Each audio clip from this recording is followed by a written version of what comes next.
Asha ji next Wednesday Thursday थोड़ी class नहीं होगी। अच्छा, हम तो वैसे ही नहीं कल पहुंच अपना पा रहे थे। अच्छा, वही कल आगे चले फिर। आज कल अपना अच्छा। ज्योतिष हो गया है ना। हम्म। अब वैमानिक है, आगे देवों का अधिकार। तो तिरछा लोक से ऊपर क्या है? समतल भूमि। समतल भूमि से 900 योजन तक तिरछा लोक है। कल हमने मैम देखा। आपकी आवाज बहुत ब्रेक हो रही है। आज थोड़ा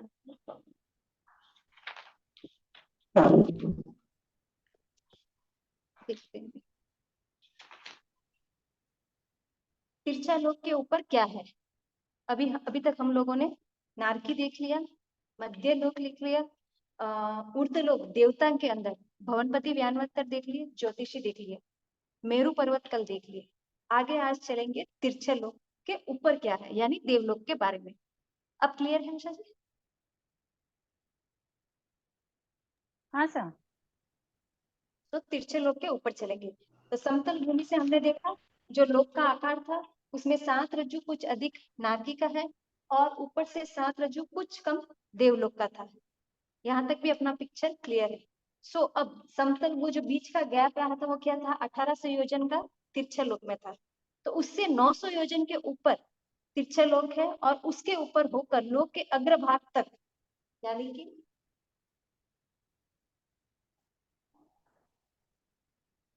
अभी तक हमने यहाँ तक का पोर्शन देख लिया।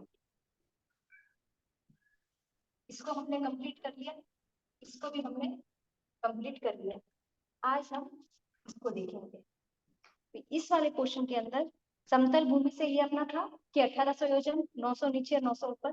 सो ये समतल भूमि से जो 900 योजन ऊपर है उसके लोक के अग्रभाग तक, यहाँ तक क्या चीज है वो बताने जा रहे हैं। तो ऊर्ध्व लोक में क्या है? ऊर्ध्व लोक में 12 देवलोक है, 3 क्लीविशी है, 9 लोकांतिक है, 9 ग्रेविक है, 5 अनुतर विमान है और सिद्धशिला है। सिद्ध क्षेत्र है एवं समतल भूमि से 900 योजन ऊपर के मेरु पर्वत का हिस्सा भी है, क्योंकि मेरु पर्वत हमने देखा यहाँ से कितना है, 1 लाख ऊपर। तो ये तो अपना समतल भूमि से कितना आ रहा था? 900 योजन है। बाकी जो 99,100 जो है वो सारा ऊपर वाले देवलोक की तरफ ही जा रहा है। ऊर्ध्वलोक में कौन रहते हैं? ऊर्ध्वलोक में मुख्यतः वैमानिक देव रहते हैं। वैमानिक ही बताते हैं उनको। देवता देवलोक में कैसे उत्पन्न होते हैं, उस समय उनका अनुभव कैसा रहता है, उसको हम जानेंगे। देवलोक में देवता के उत्पन्न होने की उत्तम शैयाएं हैं।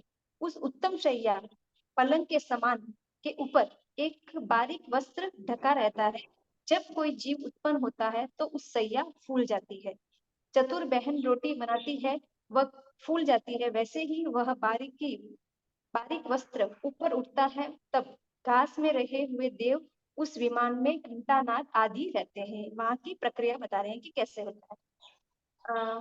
उसके अधीनता वाले सभी विमानों के घंटानाद हो जाने पे वे सभी सैया के पास इकट्ठा होकर जयकार की ध्वनि से विमान गूंज उठता है।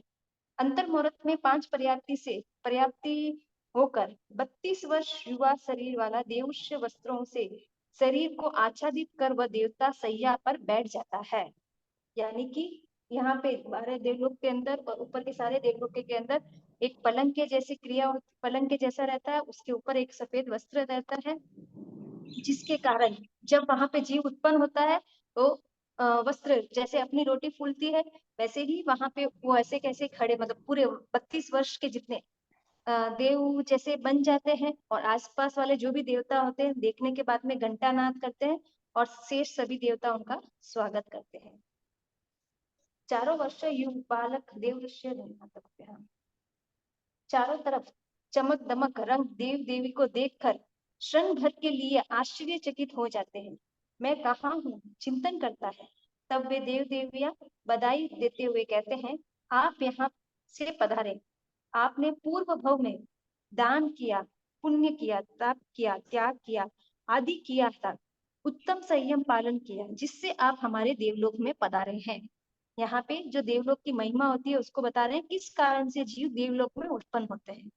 तो हम तप त्याग पुण्य संयम आदि जो ग्रहण करते हैं उसका लाभ हमें पुण्य की प्रकृतियां मिलती है, और देवगति पुण्य प्रकृति है, इसके लिए वो वहां पे उत्पन्न हो जाते हैं। तब वह भव प्रत्यय अविधि ज्ञान से उपयोग लगाता है एवं अपना पूर्व भव देखता है। अब जब देवता हो गया तो उसके पास 3 ज्ञान रहेंगे, मति, श्रुति, अवधि। तो अपने अविधि ज्ञान से, क्यों? क्योंकि अविधि ज्ञान का क्या विषय है? 6 द्रव्यों को देखने का विषय। तो द्रव्यों के द्वारा, अविधि ज्ञान के द्वारा वह अपने पूर्व भव को देखता है। ओहो, मैं वहां था, मैंने ये किया, मेरा परिवार था, मैं सबका प्रिय था, आदि आदि चीजें अब उसको रिकलेक्ट होती है। अच्छा, मैं वहां अभी जाता हूँ, परंतु इतने में पहले वाले देवता कहते हैं, ओहो, आप अभी कहाँ जा रहे हो? मतलब क्योंकि कभी कभी अपने को लगता है ना, जैसे कहीं जाते हैं तो वापस सोचते हैं ना कि घर वालों को बोलते हैं हम पहुंच गए, उनको कुछ मैसेज देना हो, उनको कुछ लाना हो, ऐसे इत्यादि इत्यादि। जैसे अपन यहाँ संसार में रहते हैं, एक जगह से दूसरी जगह जाने तक अपनी जो भावना रहती है, तो वैसे ही देवगति में जब देव जाते हैं तो उनको भी लगता है, मेरे पीछे परिवार वाले जो रो रहे हैं, जो मेरे लिए सोच रहे हैं कि मेरा क्या होगा, मैं जाके उनको बता दूं, कर दूं। ऐसे उनके अंदर एक भाव जगते हैं। लेकिन जो दूसरे देवता होते हैं वो क्या कर देते हैं, उन भाव को वहां उनको रोक देते हैं। उनको क्या कहते हैं, ओहो, आप अभी यहाँ आ रहे हो, अभी तो हमारा नाटक देखो, उसके बाद जाना।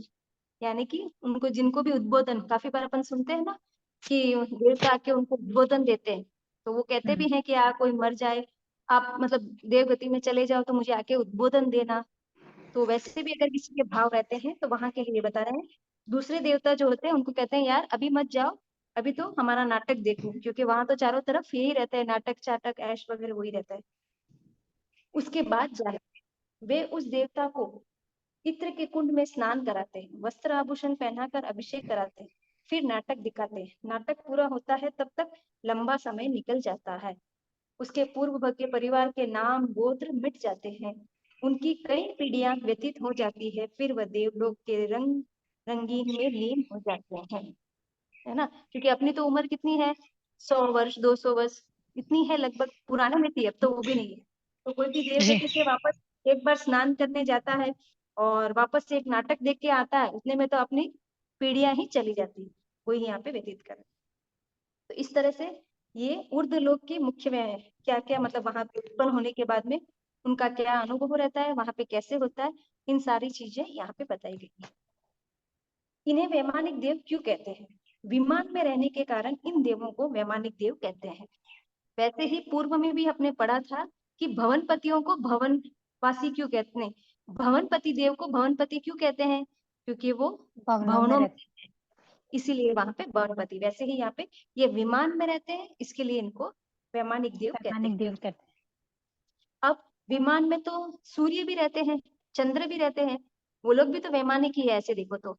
लेकिन उनके वैमानिक में और इनके वैमानिक में क्या अंतर है बोले तो, ये वैमानिक अपने उसी जगह पर ही रहते हैं, लेकिन चंद्र सूर्य क्या करते हैं, घूमते रहते हैं, वो एक जगह पे स्थिर नहीं रहते हैं, इसके लिए उनको वैमानिक नहीं कह रहे हैं।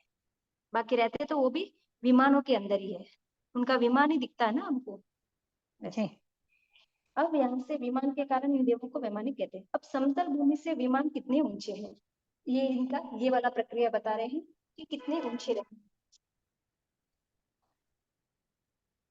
एक बार इसको अपन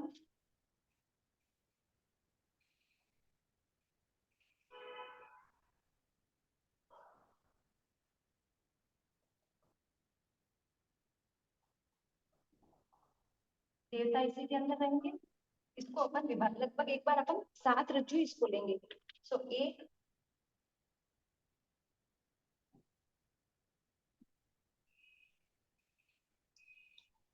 6 और 7, 1 2 3 4 5 6 7। एक बार इसको अपन 7 रज्जु तक ही समझते हैं कि ये 7 रज्जु का है। तो समतल भूमि से लगभग 7 रज्जु जब अपन पहले पढ़े थे तो बताया कि 7 रज्जु से कुछ कम है, लेकिन यहाँ पे किस किस रज्जु के वहां पे कितने देवलोक है वो समझने की दृष्टि से अपन 1 से इसको स्टार्ट करते हैं। तो 1 से पहला और दूसरा देवलोक समतल भूमि से 1.5, यानी कि ये 1 और ये 1.5।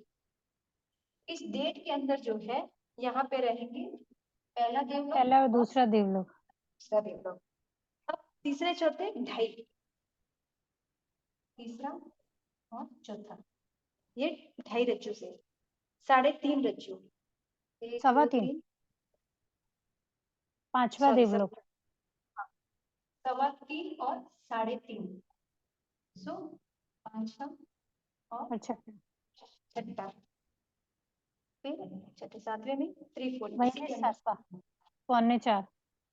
3.25 में 7वां। अब हम्म, 4 के 4 अंदर में 8वां, 8वां, यहाँ पे 8वां। और मतलब नम्मा चौथे 10, रज्जु तक, सॉरी, पहला दूसरा देवलोक है जो 1.5 रज्जु जो है वहां तक होता है। तीसरा हाँ चौथा 2.5 रज्जु तक पहुंचेगा। और सॉरी, 2.5 से लेकर 3.25, 2.5 से लेकर 4 तक, 5वां, 6वां, 7वां और 8वां देवलोक आ जाएगा हाँ एक दूसरे के ऊपर ही। हाँ, ये 3 ये 3/4, ये ऐसे लिख लेना, इस तरह से होगा 5 6 7 8। तो इसमें जी भी अपने को ये है ना, 2.5 के बाद में 3.25 से लेके 4 रज्जु के बीच में बता दिया आपने को, छठा, 7वां, 8वां। हाँ, 3.25, 3.5, 5, 3.25 और 4, हाँ, ये पूरे के 5, अंदर 6, 7, 8, 4 5 6 7 देवलोक। चारों इसी के अंदर आ जाएंगे। जी, 4 तक हो गया। अब 9वां 10वां देवलोक में 4.25, 4.5, 4.5। उसमें 4.5 से, और 5 रज्जु में 11वां 12, 5 रज्जु में 11। मतलब 1 से 5 रज्जु के बीच में 12 देवलोक हो जाते हैं। हाँ, 1 से 5 के बीच में 12 देवलोक, हम्म,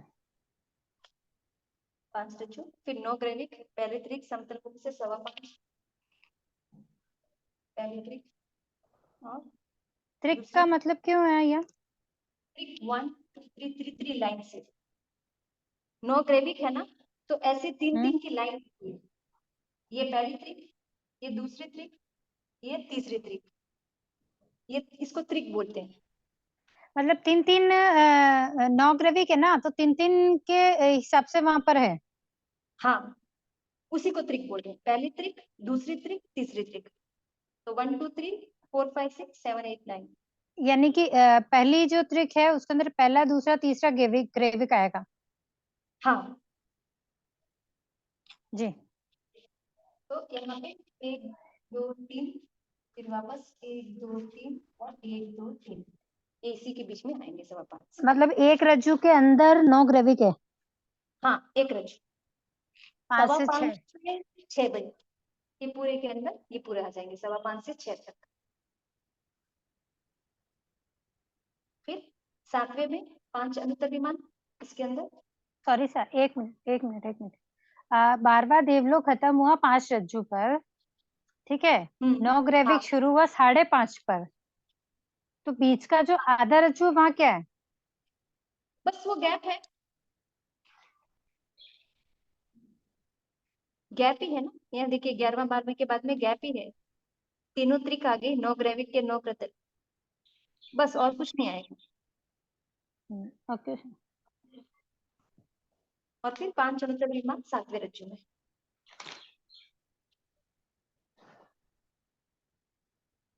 और ऊपर तो सिद्ध शिला है ही है,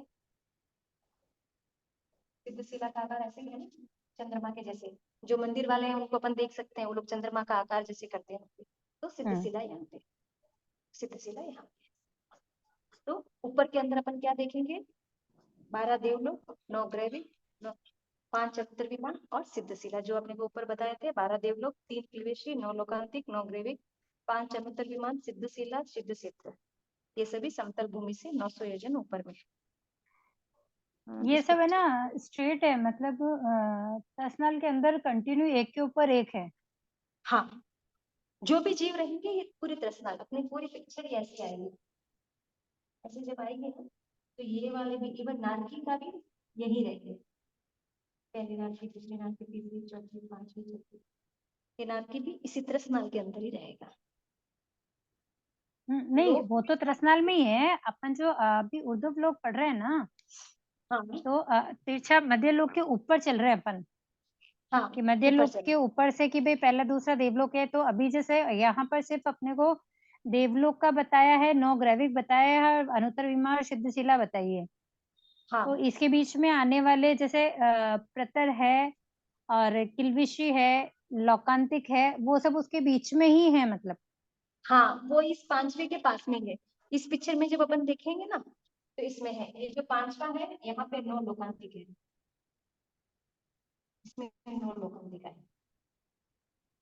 पांचवे के साथ में, इस तरफ वाले पेज में है 9 लोकांतिक जो है इसमें आ रहे हैं, और इसमें शायद क्लीविश नहीं लिखा है।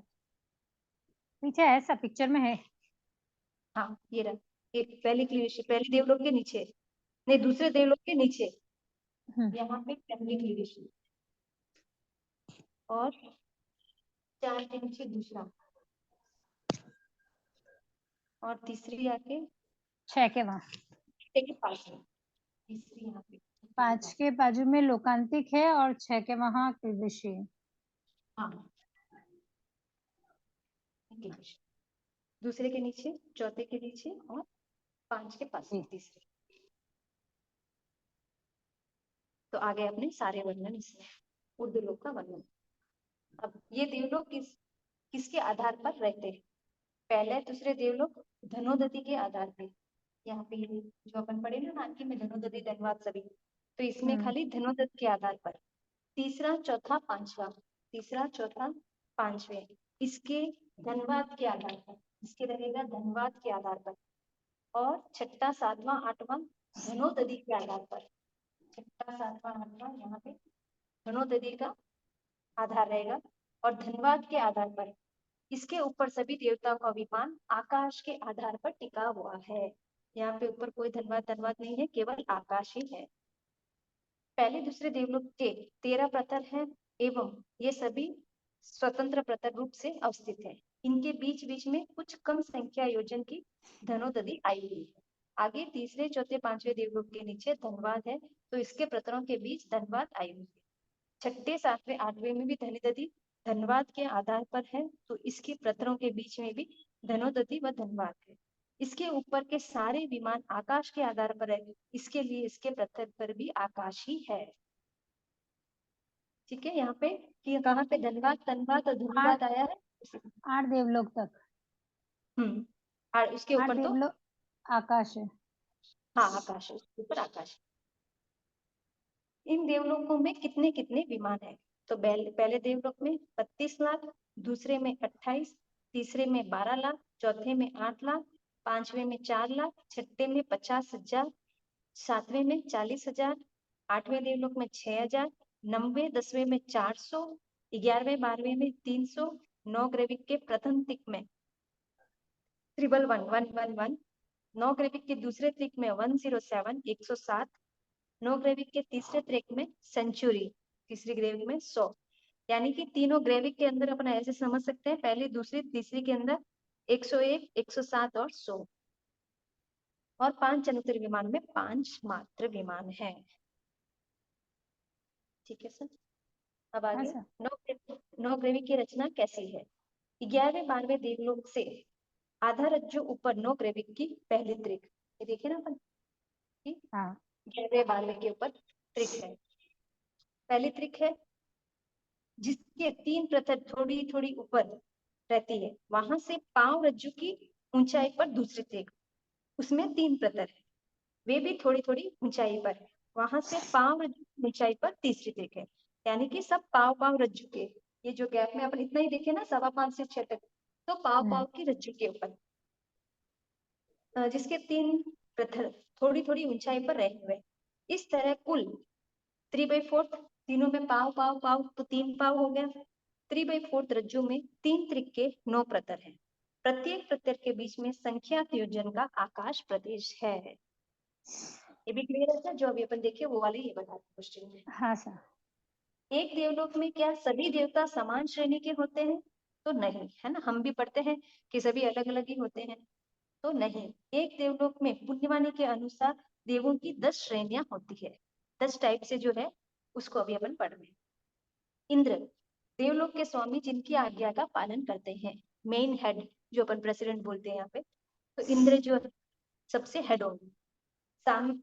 सामानिक रिद्धि वैभव कांति के इंद्र के समान है, पर इंद्र नहीं होते, वे इंद्र के सलाहकार होते हैं।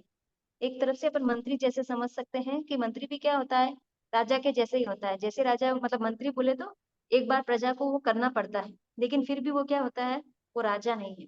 वैसे ही ये सामानिक जो है, उनके पास भी इंद्र के जैसी ही सब कुछ होती है, लेकिन फिर भी वो क्या है, इंद्र नहीं है। त्रैसैनिक, पुरोहित, राजगुरु का काम करने वाले, 33 की संख्या होने से ये त्रैशनिक कहलाते हैं। उनकी संख्या इतनी है और ये पुरोहित का काम करते हैं। फिर पार्षद, परिषद में बैठने योग्य देव जो इंद्र के मित्र के समान होते हैं, उन्हें लोकसभा के सदस्य के समान समझते हैं। लोकसभा में भी जैसे दूसरे भी देव होते हैं ना, वापस नेक्स्ट स्टेट के वापस राजा और तो वैसे लोग यहाँ पे। आत्मरक्षक, इंद्र की रक्षा करने वाले शस्त्र सज्जित सदा इंद्र के पास खड़े रहते हैं। आत्मरक्षक, उनके बॉडीगार्ड। लोकपाल, निश्चित विभाग का रक्षण करने वाले, चोरी जारी करने वालों को दंड देना, उनको लोकपाल, पुलिस जैसा काम। अधिक से सैन्य दल के समान जो विविध रूप बनाकर सेना का काम करते हैं, सैनिक वगैरह का। प्रकीर्णक, प्रजा के समान साधारण देव। ये लोग देव तो हैं लेकिन वहां पे साधारण, जैसे हम लोग जन पब्लिक होती है वैसे। अभियोगिक, नौकर चाकर दास के समान। क्लिवेशिक, मनुष्य लोग के चंडाल के समान निंदीय कर्म करने वाले, जो भंगी वगैरह नीच जाति के होते हैं उनको। भवनपति वैमानिक में 10 तरह के देव होते हैं, पर व्यानवंतर ज्योतिषी में 8 तरह के देव होते हैं। उसमें त्रैसनिक और लोकपाल, ये 2 देवता नहीं होते।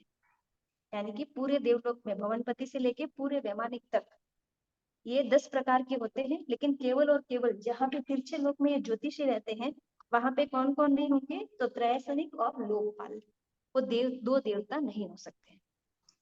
तो हमको क्वेश्चन में ऐसे पूछ सकते हैं कि भाई जहाँ पे 10 जाति पूरे देवता के अंदर 10 प्रकार के जो देवता बताए, कौन सा छूटा है, दो, अपन इसको बता सकते हैं, दो छूटे।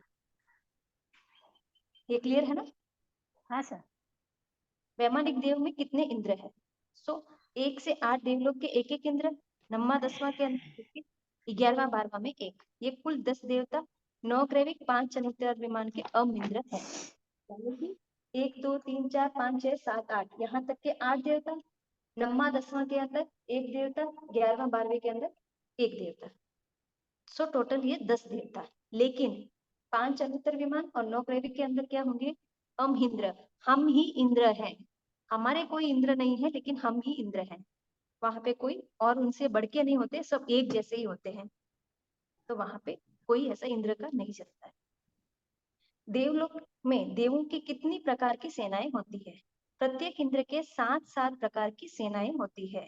कैसी? हाथी, घोड़ा, ऐसे भी अपन सेना देखते तो पुराने जमाने में भी देखेंगे तो क्या है, वही है ना, हाथी का होता है, रथ का होता है, ऐसे अलग अलग होते हैं। वही सारी चीजें कि हाथी होगा, घोड़ा होगा, रथ होगा, पैदल सैनिक भी होंगे, ऋषभ, गंधर्व और नाटक। ये इस प्रकार 7 प्रकार की उनके पास, हर देव का के पास सैनिक होते हैं। देव नाटक में देवताओं कैसे सॉरी। नाटक, जो जनरल नाटक समझते हैं, उनका भी अपना अपना एक ग्रुप होता है ना, एक नाटक का।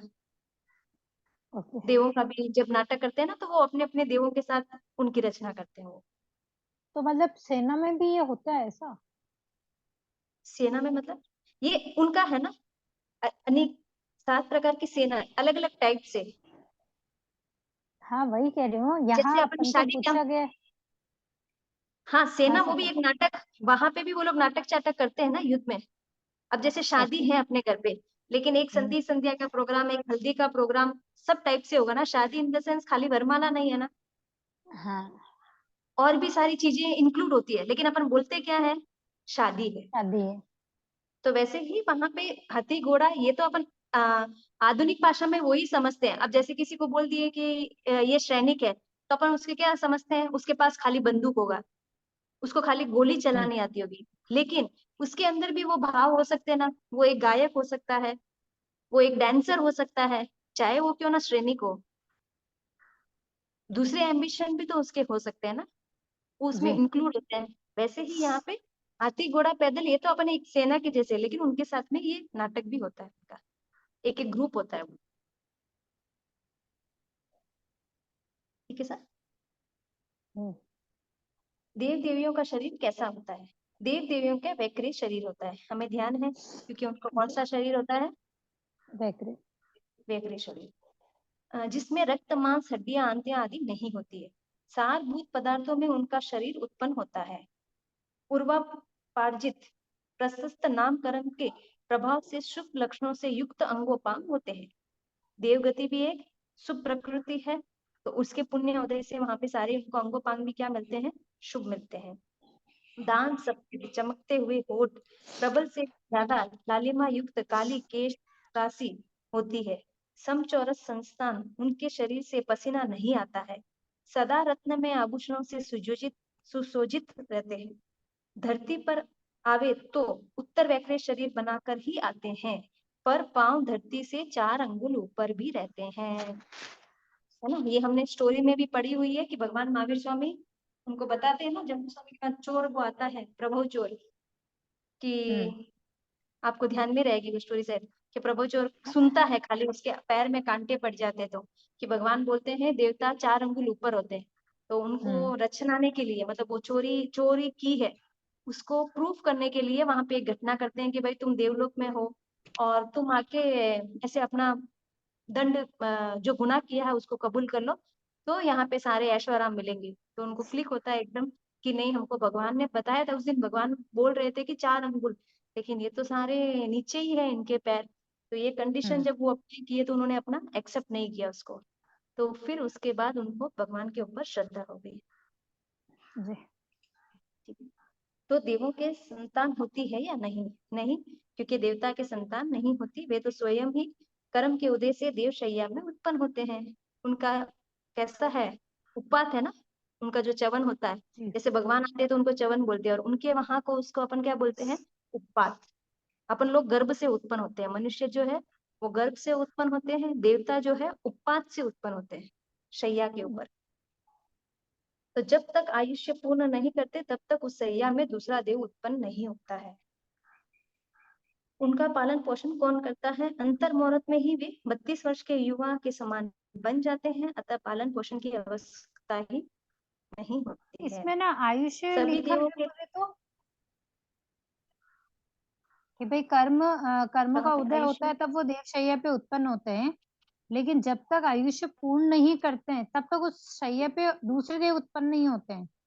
हाँ, वो उस शैया पे नहीं होते होंगे, कितनी उस शैयाएं पे। होती है फिर देवलोक में। हाँ, तो कितने बड़े बड़े हैं ना देवलोक भी। ये तो अब असम्पशन कर रहे हैं खाली नंबर डाल के। रज्जू कितना बड़ा है, एक रज्जू भी अगर अपन समझे तो कितना बड़ा है। और विमान वहां पे देखो कितना बता रहे हैं, 32 लाख ही बता रहे हैं। और रज्जू का जब अपन प्रमाण देखे तो कितने मन डालने पे वो कितना टाइम लेता है, उतना रज्जू होता है। जी। एक्चुअली अपना असम्पशन अभी क्या है, ये छोटे छोटे ही है। ज्यादा से ज्यादा अपना असम्पशन क्या होगा, अपनी बिल्डिंग जैसा, अपने एक एरिया जैसा, अपना एक अपार्टमेंट जितना, अपन उसी को असम्पशन ले रहे हैं। लेकिन वहां तो रज्जू की गणना है, योजन, 4 कोस का एक योजन, यानी लगभग 4,500 को होता है। मतलब इतने लंबे लंबे होते हैं वहां पे, उसको जी। अपन समझ सोचते ही नहीं है एक्चुअली। इसी तो हो सकता है अलग अलग सैया है वहां पे, वैसी व्यवस्था होगी वहां पे। हाँ, देवता के संतान, ठीक है, उनका पालन तो हाँ। सभी देवता के कुल इंद्र कितने हैं? तो 10 भवनपति के 20 इंद्र, 16 व्यानवंतर के 32 इंद्र, ज्योतिषी के 2, 12 देवलोक के 10। 12 देवलोक के अभी अपन देख लिए कि 1 से 8 तक क्या होंगे, एक एक देवता। 9वां 10वां का एक, 11वां 12वां का एक, सो वो 10 देवलोक। और ज्योतिषी के 2 ही। और वैमानिक सॉरी व्यानवंतर के 32, 16 व्यानवंतर है, सबके 2-2, तो 32 इंद्र। और भवनपति के भी सबके 2-2, इसीलिए 20। तो 20, 32, 2 और 10 कुल मिला के 64 हो जाते हैं। जो अपन बोलते हैं ना 64 इंद्र भगवान के वंदन, यहाँ पे मंदिर वालों के सब 64 इंद्रियां लगाए हुए रहते ना, वो यही है 64 इंद्रिया। क्या देवता विषय सेवन करते हैं? हाँ, देव विषय सेवन करते हैं। देव विषय सेवन करते हैं जिसमें देवता के शुक्र पुद्गल देवों के शरीर में प्रविष्ट होते हैं और वे सभी देवी के रूप लावण्य कांति यौवन में वृद्धि करते हैं। देवता विषय सेवन किस प्रकार करते हैं, यहाँ पे बता रहे हैं कि कौन कौन से देवलोक में कैसे कैसे काम भोग होती है। तो भवनपति व्यानवंतर ज्योतिषी पहला दूसरा देवलोक के देव मनुष्य की तरह ही काम भोग करते हैं। तीसरे चौथे देवलोक के देव की देवी स्पर्श मात्र से ही तृप्त हो जाते हैं। 5वें छठे में स्पर्श मात्र से तृप्त हो जाते हैं। सातवें आठवें देवलोक में देवों का शब्द श्रवण मात्र से तृप्त हो जाते हैं। 90 से 12वें पांचवे देवलोक छठे में में रूप दर्शन है। हाँ रूप दर्शन, मैं स्पर्श दर्शन बोलती ना, सॉरी, हाँ रूप सर। दर्शन। और 90 से 12वें तक में चिंतन मात्र से तृप्त हो जाते हैं। तो जैसे जैसे वो उच्च होते हैं उनको हल्का सी लगता है और फिर वहीं पे उनका भूख खत्म हो जाता है। क्या सभी देवों को में देवियां उत्पन्न होती है? तो कहाँ तक देवियां उत्पन्न होती है सर? आशा जी, देवी कहाँ तक है देवलोक में, याद है कुछ? देवियां कहाँ तक है, हमने पढ़ी तो थी। हाँ पहले दूसरे बोलिए। देवलोक में। बराबर, पहले दूसरे देवलोक तक की। सो भवनपति व्याहमंत्र ज्योतिषी पहले दूसरे देवलोक में देवियां उत्पन्न होती है। आगे के देवलोकों में देवियां उत्पन्न नहीं होती, किंतु वहां रहे हुए देवों में स्मरण मात्र से पहले दूसरे देवलोक की अपरिगिता देवियां भी वहां पहुंच जाती है एवं देवों को काम भोग से तृप्त करती है। क्या सभी देवता सम्यक दृष्टि ही होते हैं? पांच अनुतिर बोलिए, क्या सभी देवता सभी देवता सम्यक पांच दृष्टि होते पांच हैं? अनुत्तर विमान वाले सम्यक दृष्टि होते हैं। और मिथ्यात्वी? एकांत मिथ्यात्वी मिथ्यात्वी? 15 परमाधामी, 3 किल्बिशी, ये एकांत मिथ्यात्वी होते हैं। बाकी जी, में तीनों दृष्टियां हो सकती है। बस वही लिखा है इसमें। पांच अनुत्र विमान देव एकांत सम्यक दृष्टि है, किंतु शेष सभी देवलोक के देवता भी तीनों दृष्टियां होती है, सम्यक दृष्टि, मिथ्या दृष्टि और मिश्र दृष्टि। किंतु 15 परमाधामी और 3 किल्बिशी एकांत मिथ्या दृष्टि होते हैं। देखिए अपना लिंक हो रहा है लघुदंडक से और ये क्वेश्चंस भी अपने को इजी बन रहा है। जी। पांच अनुत्तर विमान के देव सम पुण्यवान होते हैं? नहीं, 4 अनुत्तर विमान के देव हीनाधिक पुण्य वाले होते हैं, परंतु सर्वात सिद्ध विमानवासी देव सर्वोत्कृष्ट पुण्यवानी वाले होते हैं। शास्त्रकार कहते हैं उनके शरीर का अवगाना कम, एक हाथ से कम सर्वोत्कृष्ट पुण्य वाली होते हैं। हमने देखा कि 5 अनुत्तर विमान में कितनी अवगाना होती है? एक हाथ। एक हाथ की, लेकिन सर्वासित में क्या होगा, वो एक हाथ से भी कम होंगी। 5 में से एक का खाली सर्वासित का। उनके सभी देव की उम्र उम्र बताइए कितनी है 5 अनुत्तर विमान की? 5 अनुत्तर विमान की जगन्य उत्कृष्ट 33 आगरूपम। उत्कृष्ट 33 और उसमें भी सर्वासित की 33 आगरूपम। जगन्य कितनी है सर्वासित में? अब वो अजगण्य और अनुत्कृष्ट जगन्य में दिया हुआ था ना। हाँ, अजगन्य उत्कृष्ट, यानी ना तो वहां जगन्य है ना वहां उत्कृष्ट है, वहां पे एक जैसी है, इसीलिए 33 आगरूपम की होती है। जिसमें 16 आधा 1/2 सागरोपम तक एक ही करवाकट में तन्मय बनकर आत्मचिंतन में लीन रहते हैं। अब बताते हैं, क्योंकि अपन ने सुना है ना कि देवता हम लोगों को यहाँ पे क्यों बोलते हैं कि ज्ञान सीखे जाओ। एक तो अपन यहाँ ज्ञान सीखेंगे तो पुण्यवानी बढ़ेगी, अशुभ कर्मों का श्रेय होगा, शुभ का बंद होगा। शुभ का बंद होने से जब अपने को देवगति मिलेगी तो हम देवगति में जाके क्या करेंगे, वहां पे नीचे के देवता होंगे तो बस वही ऐसे वैसे घूमने में उसमें चला जाते हैं, लेकिन ऊपर वाले देवता क्या करते हैं, अपने आत्म रमन में चिंतन करते हैं। तो जो सीखा हुआ ज्ञान है वहां पे चितारते हैं, इसीलिए अपने को बोलते हैं कि कंठस्थ करो। और जो अपना कंठस्थ किया ज्ञान है वही हमारे साथ पूर्व बहु में चलता है। इसलिए वहां पे ये लोग क्या कर रहे हैं, चिंतन में तल्लीन रहते हैं। वे अल्प कषाई हलुकर्मी एवं एक भवतारी होते हैं। सभी देव अमहिंद्र हैं, स्वामी सेवक का भाव नहीं होता, ऐसे गुरु मुख से सुना हुआ तत्व केवली गम्य है। ठीक है सर, इसमें और कोई विशेष नहीं समझ में। 4 जाति के देवों में से किसमें चंचलता कम होती है और किसमें ज्यादा?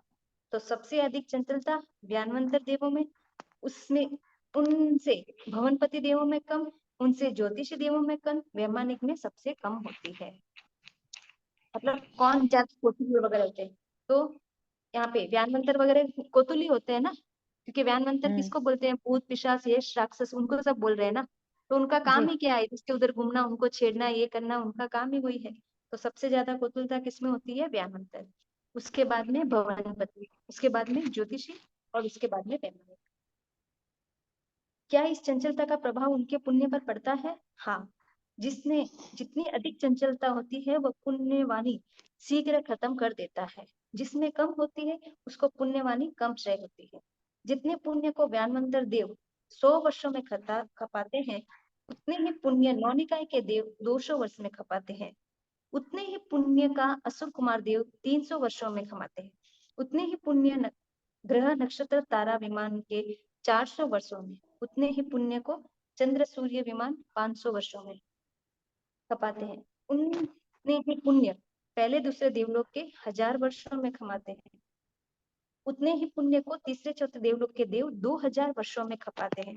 उतने ही पुण्य को पांचवें छठे देवलोक के देव 3000 वर्षों में, और सातवें आठवें के 4000 में, नब्बे ग्रेविक के पहले त्रिक 1 लाख वर्ष में, और दूसरे उतने ही ग्रेविकों को दूसरे त्रिक वाले 2 लाख में, तीसरे त्रिक वाले 3 लाख में। सो तीनों त्रिक का 1 लाख, 2 लाख, 3 लाख अपन इसे याद कर सकते हैं वर्ष। उतने ही पुण्य 4 अनुत्तर विमान वाले 4 लाख में, सॉरी 4 वर्षों में, और उतने ही पुण्य सर्वासिद्ध वाले 5 लाख। नीचे के जो तीनों त्रिक है और 5 अनुत्तर विमान में भी 4 + 1 एक 5 होते हैं, तो 1 2 3 4 और 5, ऐसे इन पांचों को नीचे को अपन याद करते हैं। इतने वैमानिक देवों का अधिकार समाप्त है।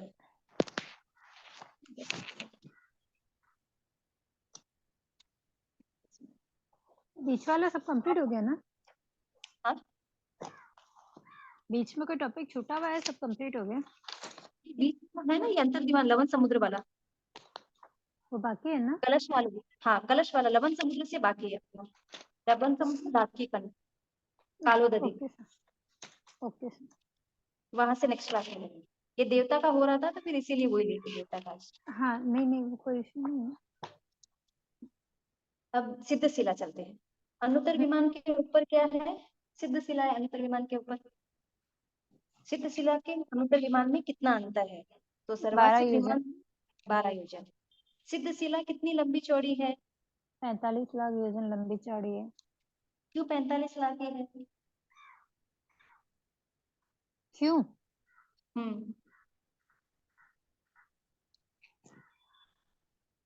नहीं पता है सर। हाँ, क्यों? हाँ? क्योंकि यहाँ से अपन किसको बोलते हैं सिद्ध शिला में जा सकते हैं? चारों कर्मों का क्षय करेगा वही सिद्ध शिला पर जा सकता है ना? हाँ,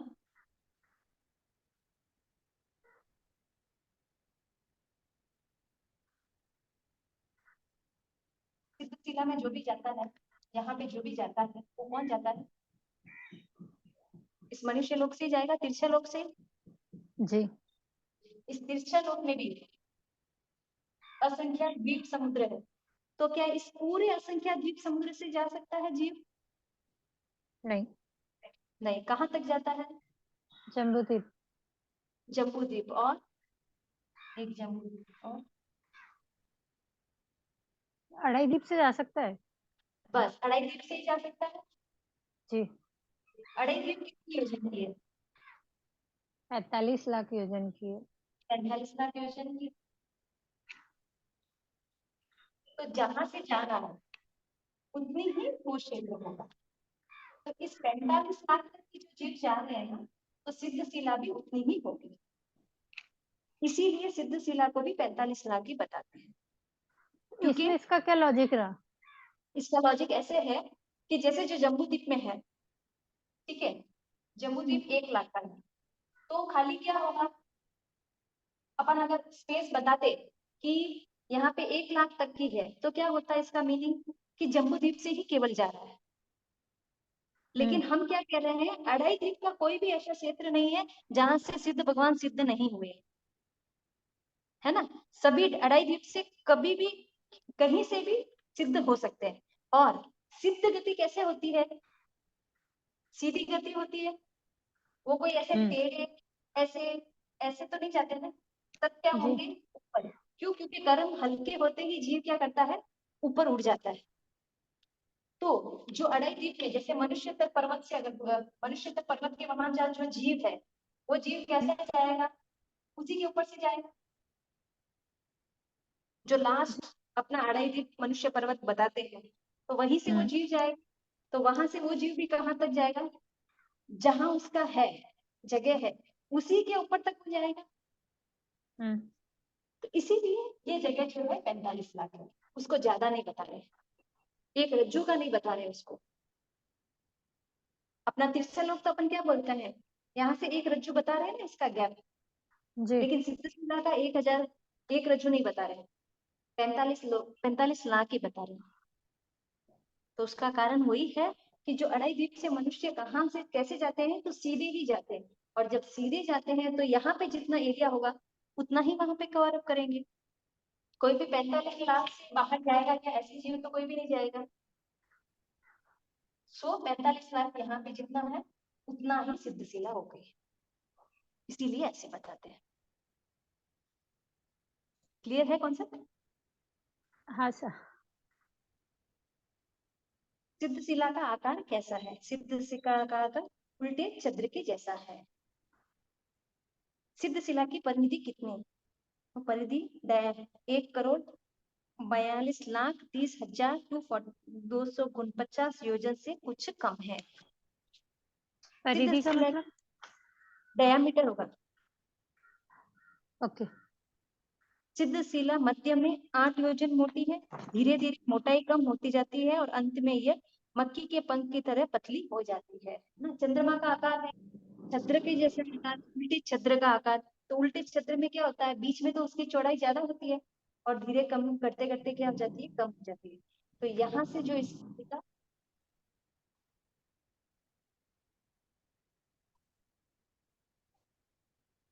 ये उल्टा चंद्र के जैसा था, तो यहाँ तक इसका जो होगा वो होगा 8 योजन,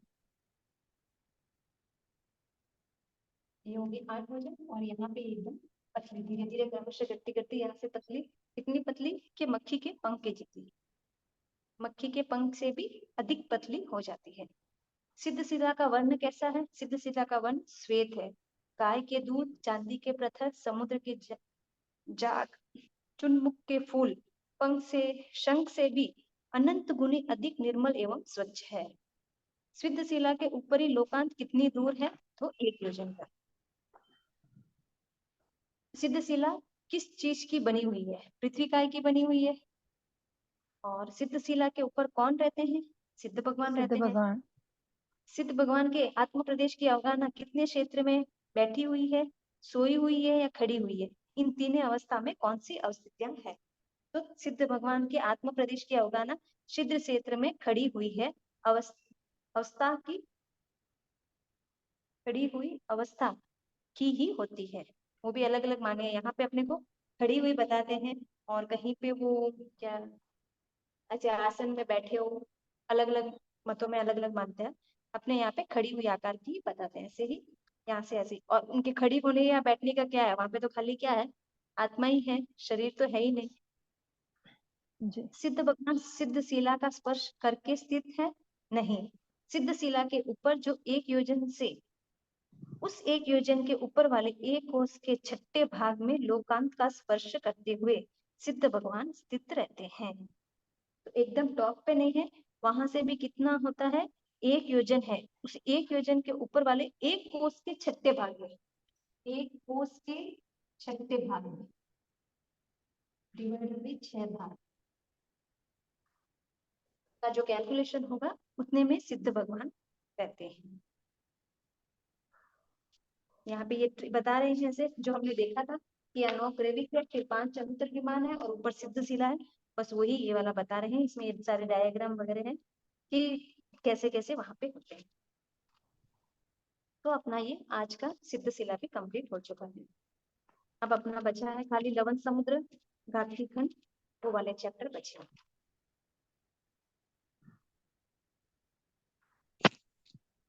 कैसा? तो नेक्स्ट वीक में क्लास फाइनली कैंसिल है? हाँ मैंने बोल दिया रोहित सर को कि आप मैसेज डाल देना, नेक्स्ट दोनों क्लास नहीं होगी, वेडनेसडे और थर्सडे, उसके बाद में ले लेंगे नेक्स्ट थर्सडे से। Okay sir. ठीक है सर, जयजन धन्यवाद। साहब बहुत बहुत धन्यवाद, बहुत बहुत आभार आपका। क्वेश्चन का देखेंगे एक बार, है ना? हाँ वो नेक्स्ट कमिंग नहीं, उसके नेक्स्ट जब अपनी क्लास होगी उसके बाद में रोज रिवीजन चलता रहेगा, क्योंकि उसमें अपना नहीं, पेपर का अगर कुछ करेंगे तो मतलब राइटिंग में वैसे क्वेश्चन, ताकि हम अगर ऐसे अगर याद नहीं होता लेकिन आप क्वेश्चन पेपर बना के देंगे ना, तो हम हाँ लिख कर वापस भेजें आपको तो शायद थोड़ा-सा ईज़ी हो जाएगा। मतलब लिखेंगे तो वो याद रह जाएगा ऐसा। हाँ हाँ ठीक है, तो मैं आपको भजन बना देती हूँ। जी, ये बनाएंगे, एक बार प्रार्थना करें। जी। अब मेरे पर कृपा करे, दीनी ज्ञान की धार, भव भव में ना भूले, आपका उपकार हो गुरुवर, आपका उपकार। अविनय जो हो गया उसको माफ करो, मेरे सारे कर्म दोष को आप ही साफ करो, आप ही साफ करो। अभिनय आशा ने अपनी बार भाषा में आगम गुरु कुछ भी कहा तो बस इच्छा में करो। फरमाइए आशा जी। जय श्री सा बहुत-बहुत धन्यवाद, बहुत-बहुत आभार. खमत कामना सा. धन्यवाद। पक्की संबंधी खमत कामना सा. आपको भी